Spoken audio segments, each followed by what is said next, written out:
लेकिन इस मूवी में आप इंसान का मांस खाने वाले खूबसूरत दरिंदों को देखेंगे। एक लड़का अपनी लवर को खुद का मांस खिलाता है और उसके बाद उसे ऐसी लत पड़ जाती है कि वो कुछ भी करके इंसानी मांस खाना चाहती है। मूवी का नाम और फुल डिटेल आपको डिस्क्रिप्शन में मिल जाएगी। मूवी अच्छी लगे तो प्लीज सब्सक्राइब कर देना। मूवी की शुरुआत में हम सुमन नाम के एक लड़के को देखते हैं जो डॉक्टर निर्मली के घर पर आया है। डॉक्टर कहती है कि आज क्लिनिक बंद है, लेकिन सुमन कहता है कि मेरा दोस्त बहुत मुश्किल में है, कृपया एक बार चलकर आप उसे देख लीजिए, यहीं पास में ही उसका घर है। फिर डॉक्टर उसके साथ जाने के लिए तैयार हो जाती है। डॉक्टर पूछती है कि तुम्हारे दोस्त को हुआ क्या है। सुमन कहता है कि शायद उसने स्वाद में ज्यादा मीट खा लिया है, इसी कारण से उसे फूड पॉइजनिंग हो गई होगी। जब डॉक्टर उसे चेक करती है तो उसे पता चलता है कि इसने फर्स्ट टाइम नॉनवेज ट्राई किया था और स्वाद के चक्कर में ज्यादा खा गया। फिर डॉक्टर दवाइयाँ लिख देती है और वहाँ से चलने के लिए कहती है। डॉक्टर सुमन को कहती है कि शायद इसने पुराना मीट खा लिया होगा। फिर सुमन डॉक्टर को बताता है कि हमारा एक मीट क्लब है जिसमें हम कोई भी जानवर पहले से ही मरा हुआ नहीं लाते, पहले हम जानवर लाते हैं फिर उसको मार के ताजा ही मीट बनाते हैं। उसकी बात से डॉक्टर उससे काफी इम्प्रेस होती है और अपनी फीस के बदले उसे मीट खिलाने के लिए कहती है। इट मीन्स डॉक्टर निर्मली भी मीट लवर थी। और ये है इलियास जो कि जानवरों का डॉक्टर है। ये सुमन का बहुत अच्छा दोस्त है और सुमन इसको अपना बड़ा भाई मानता है। सुमन आज सुबह हुई सारी घटना इलियास को बताता है। अगले दिन इलियास सुमन को अपने साथ चलने के लिए कहता है और बताता है कि मेरा एक दोस्त है, उसके चाय के बागान है, वहाँ अक्सर जंगली खरगोश फसल को खराब कर देते हैं, इसलिए जब भी मैं वहाँ पर जाता हूँ तो खरगोश के मीट की दावत मिलती है। ये बात सुनकर सुमन बहुत खुश होता है और गाड़ी सीधा वहीं पर ले चलने के लिए कहता है। फिर सुमन वहाँ से डॉक्टर के लिए भी खरगोश का मीट लेकर आता है और डॉक्टर को कहता है ये लो आपकी फीस।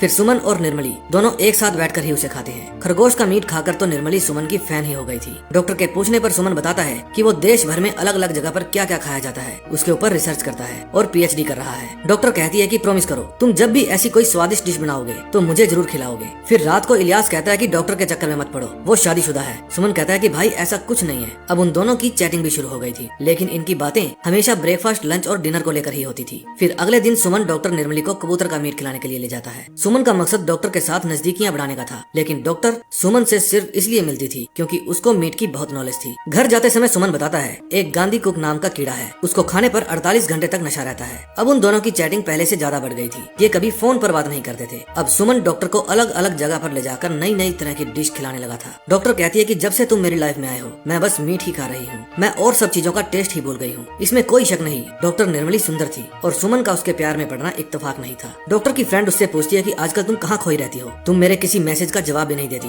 क्या तुम्हारा अफेयर चल रहा है। डॉक्टर बताती है कि वो बस मुझे अलग अलग जगह पर मीट खिलाने के लिए लेकर जाता है, मैं उससे बहुत बड़ी हूँ और शादीशुदा भी हूँ, मेरे मन में उसके लिए कोई फीलिंग नहीं है, बस वो मेरा एक दोस्त है। फिर उस रात वे दोनों एक शो देखने जाते हैं और बाहर आकर डॉक्टर कहती है कि कल मेरे हस्बैंड आने वाले हैं, हमें मिलना जुलना थोड़ा कम करना होगा। और जब निर्मली घर जाती है तो उसका हस्बैंड दिलीप उसे सरप्राइज देता है क्योंकि वो एक दिन पहले ही आ गया था। खाना खाते समय टेबल पर बहुत सारी डिश पड़ी थी, लेकिन निर्मली मीट को मिस कर रही थी। फिर वो जाकर फ्रिज में से बासी मीट ही निकाल कर खाने लगती है। दिलीप कहता है अभी तो तुमने खाना खाया है, लेकिन निर्मली कहती है बस ऐसे ही मेरा दिल कर गया था। दिलीप भी एक डॉक्टर था जो अलग अलग जगह पर जाकर गरीबों के लिए कैंप लगाया करता था। वो अक्सर कई कई दिन घर से बाहर रहा करता था। फिर निर्मली उसे बताती है कि मैं एक लड़के से मिली हूँ जिसे नॉन वेज के बारे में बहुत नॉलेज है। दिलीप कहता है कि कल खाने पर बुलाओ उसे। अगले दिन इलियास सुमन को समझाता है तुम पढ़ाई पर बिल्कुल ध्यान नहीं दे रहे हो, तुम्हें उस डॉक्टर से दूर चले जाना चाहिए, लेकिन सुमन कहता है कि भाई ऐसी कोई बात नहीं है। फिर निर्मली सुमन को टेक्स्ट करके रात को डिनर पर इनवाइट करती है और बताती है कि बहुत सारा नॉनवेज बनेगा। सुमन तैयार होकर डॉक्टर के घर जाता है। अंदर निर्मली और दिलीप के और भी बहुत सारे दोस्त आए हुए थे। फिर निर्मली सुमन का सबसे इंट्रो करवाती है। दिलीप उससे मिलकर बहुत खुश होता है और ड्रिंक बनाकर खुद के साथ ज्वाइन होने के लिए कहता है। फिर थोड़ी देर बाद वे डिनर करते हैं। सुमन वहाँ ज्यादा मीट नहीं खाता क्योंकि उसको प्रोसेस्ड मीट खाना पसंद नहीं था। फिर बातचीत करते समय सुमन बताता है कि कई जगह पर ऐसे लोग भी हैं जो बिल्ली, कुत्ते, बंदर, सांप, छिपकली, चमगादड़, कीड़े सब कुछ खाते हैं। जब वो उन सबके नाम ले रहा था तो निर्मली इस तरह सुन रही थी जैसे उसे भी ये सब कुछ खाना हो। अब एक हफ्ता बीत जाता है। दिलीप जब वापस अपने कैंप पर जाने की बात करता है तो निर्मली और दिलीप में लड़ाई हो जाती है। फिर सुमन निर्मली को मैसेज करके लंच के लिए बुलाता है और निर्मली दिलीप को बिना ही बताए सुमन के पास चली जाती है। वो कहती है उस रात तुम जिन जानवरों के बारे में कह रहे थे क्या तुमने भी कभी उनको खाया है। सुमन कहता है नहीं, लेकिन खाना चाहता हूँ। फिर वो उसे चमगादड़ का मीट खाने के लिए ऑफर करता है। निर्मली मान जाती है और वो दोनों उसे खाने के लिए खेतों में बने एक होटल में जाते हैं। उसे खाकर निर्मली बहुत खुश होती है। उस दिन निर्मली को अजीब सा नशा हो गया था और उसे भी इस बात का पता था। अब सुमन के खुराफाती दिमाग में निर्मली को खुद का मांस खिलाने का आइडिया आता है। अगले दिन दिलीप भी वापस अपने कैंप में चला जाता है। निर्मली अभी भी उससे नाराज थी। उधर सुमन अपने दोस्त इलियास को खुद का मांस काटने के लिए फोर्स करता है और कहता है कि मुझे इस पर रिसर्च करनी है, लेकिन इलियास उसे सख्त मना कर देता है क्योंकि उसने कभी ऐसा काम नहीं किया था। लेकिन सुमन इलियास को अपने पट का मांस काटने के लिए फोर्स कर ही लेता है। फिर वे इलियास के हॉस्पिटल में जाते हैं। इलियास सुमन को एनेस्थीसिया देता है और उसके पट के मांस का छोटा सा टुकड़ा काटकर सुमन को दे देता है। फिर सुमन अपने रूम में जाकर अपने ही फ्लैश की एक छोटी सी डिश बनाता है। फिर वो उस डिश को लेकर निर्मली के क्लिनिक पर जाता है। जब निर्मली उस डिश को खाती है तो उसे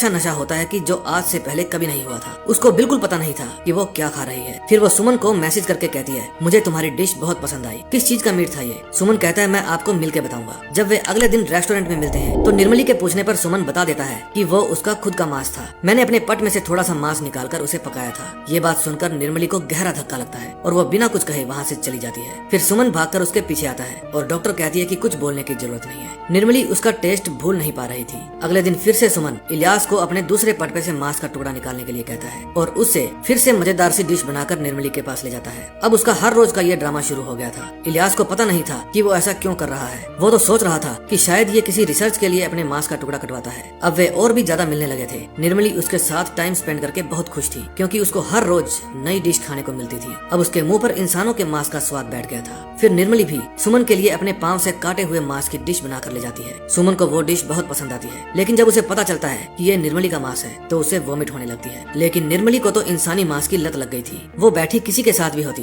पर सोचती सिर्फ उसी के बारे में थी। अब उसे किसी भी चीज में से खाने का मजा नहीं आता था और कुछ खा के उसका पेट तो भर जाता था, लेकिन उसकी भूख शांत नहीं होती थी। अब वो हर समय यही सोचती थी कि कब सुमन उसके लिए खुद का मीट लेकर आएगा। अब सुमन इलियास को कहता है कि मुझे मेरे पैर के अंगूठे की जरूरत नहीं है, मेरा लिखने पढ़ने का काम है, इस काम में इसकी बिल्कुल जरूरत नहीं है। इलियास कहता है कि मुझे सच सच बता, तू और वो डॉक्टर मिलकर क्या घिनौना खेल खेल रहे हो? अब से मैं ये नहीं करूंगा। वो उसे थोड़े दिन के लिए अपने मम्मी पापा के पास जाने के लिए कहता है, लेकिन सुमन उसे फिर से फोर्स करता है। अब इलियास को गुस्सा आ जाता है और एक देता है उसके कान के नीचे। फिर सुमन भी वहाँ से चला जाता है। अब वो डॉक्टर को मैसेज कर देता है, सॉरी आज मैं कुछ नहीं ला पाऊंगा। फिर रात को निर्मली सुमन को अपने हॉस्पिटल में बुलाती है। जब सुमन वहाँ पर जाता है तो वो उसे मुर्दा घर लेकर जाती है। वहाँ किसी की लाश पड़ी हुई थी। वो कहती है कि इसकी मौत बीमारी से नहीं बल्कि एक्सीडेंट से हुई है। ये एकदम ताजी बॉडी है, तुम इसकी बॉडी में से थोड़ा सा मीट काट लो। सुमन कहता है कि ये क्या करवा रही हो आप मुझसे, एक बार खुद को देखो कैसी बन गई हो आप। निर्मली कहती है, नहीं आज तो मेरा बहुत मन है और आज तो मैं इसे खाकर ही रहूंगी। तुम्हारे छोटे छोटे पीस खाकर मेरा मन नहीं भरता, अब मुझे पेट भर खाना है। तभी वहाँ पर गार्ड आ जाता है और वे दोनों वहाँ से खिसक लेते हैं। फिर वे कैंटीन में जाते हैं। निर्मली कहती है कि मैं जानवर बन गई हूँ और ये सब तुम्हारी गलती है, बस मुझे एक बार पेट भर के खिला दो। लगता है मैं इंसानी मांस की एडिक्टेड हो गई हूँ। हो सकता है कि ये मेरा जिंदगी भर पीछा ना छोड़े, लेकिन ये भी हो सकता है कि अगर मैं पेट भर के खा लूँ तो इंसानी मांस से मेरी भूख मिट जाए। सुमन कहता है कि मैं कहाँ से लाऊं इंसानी मांस, क्या राह चलते का गला काट दूं? निर्मली कहती है, तो क्या करूं, नहीं खाऊंगी तो मेरी भूख ही मुझे खा जाएगी। फिर सुमन कहता है, तो ठीक है मैं कुछ करता हूँ। फिर निर्मली पूछती है, कब तक? सुमन कहता है, भूख आज लगी है तो आज ही, बस आप घर जाकर मीट की तैयारी करो। अब सुमन ने वादा तो कर लिया था, लेकिन उसे समझ नहीं आ रहा था कि वो इसका जुगाड़ कैसे करे। फिर वो एक बड़ा सा चाकू खरीदता है। उधर घर में निर्मली मीट बनाने की तैयारी शुरू कर देती है और सुमन एक रिक्शा में बैठकर कहीं जाने लगता है। उसे पता अभी भी नहीं था कि उसे जाना कहाँ है। फिर एक पुल के पास से जाते समय सुमन कहता है कि यहीं रोक दो। रिक्शा वाला कहता है, दादा 10 रुपए हो गए। फिर उसके पलटते ही सुमन उसके ऊपर वार कर देता है और उस गरीब को मारने की कोशिश करता है। रिक्शे वाले से ज्यादा ताकतवर होने के कारण वो उसका गला घोटकर उसे मार देता है। फिर वो उसे घसीटकर एक दीवार के पीछे ले जाता है। घर पर निर्मली रेसिपी वाली बुक में से रेसिपी देख रही थी और सुमन रिक्शा वाले के हाथ पैर काटने लगता है। जब वो इस वारदात को अंजाम दे रहा था तब उसे पता भी नहीं था कि उसके पीछे एक पुलिस की कार आके रुकी है। कार में से पुलिस वाला अपनी टंकी खाली करने के लिए बाहर निकलता है और जब उसे ठक ठक की आवाज आती है तो देखता है सुमन एक आदमी को काट रहा है। पुलिस को देखकर वो भागने की कोशिश करता है, लेकिन पुलिस वाले उसे पकड़ लेते हैं। घर पर निर्मली अब भी उसका इंतजार कर रही थी। फिर वो उसे मैसेज करके पूछती है कि तुम अभी तक आए क्यों नहीं। जब वो मैसेज पुलिस वाले पढ़ते हैं तो इनके घिनौने राज का भंडाफोड़ हो जाता है। अगले दिन सुबह निर्मली हर रोज की तरह अपने बेटे को स्कूल वैन में छोड़ने के लिए जाती है और उसके बाद वहाँ पर पुलिस आ जाती है और उसे भी अरेस्ट कर लेती है। वहाँ न्यूज रिपोर्टर्स भी आ जाते हैं। देखते ही देखते ये खबर पूरे शहर में फैल जाती है क्योंकि इस आदमखोर महिला ने खुद की भूख शांत करने के लिए किसी गरीब की हत्या करवाई थी। जब ये खबर इलियास को पता चलती है तो वो सुमन के रूम की तरफ भागता है क्योंकि वो यहाँ से खुद का मांस कटवा के जिस डिब्बी में लेकर जाता था उसके ऊपर उसके हॉस्पिटल का नाम लिखा था। हॉस्टल में पहुंचकर वो देखता है कि उसके नाम वाली डिब्बी भी अब पुलिस ने अपने सबूतों के साथ रख ली थी। इन दोनों की इस शर्मनाक हरकत के कारण कई लोगों की जिंदगी खराब हो गई थी। उस दिन पहली बार निर्मली और सुमन ने एक दूसरे को टच किया था। ये हवस की भूख थी या भूख की हवस, आप कमेंट में जरूर बताना। और मूवी अच्छी लगी हो तो वीडियो को लाइक और चैनल को सब्सक्राइब कर देना। हम मिलेंगे नए दिन नई स्टोरी के साथ।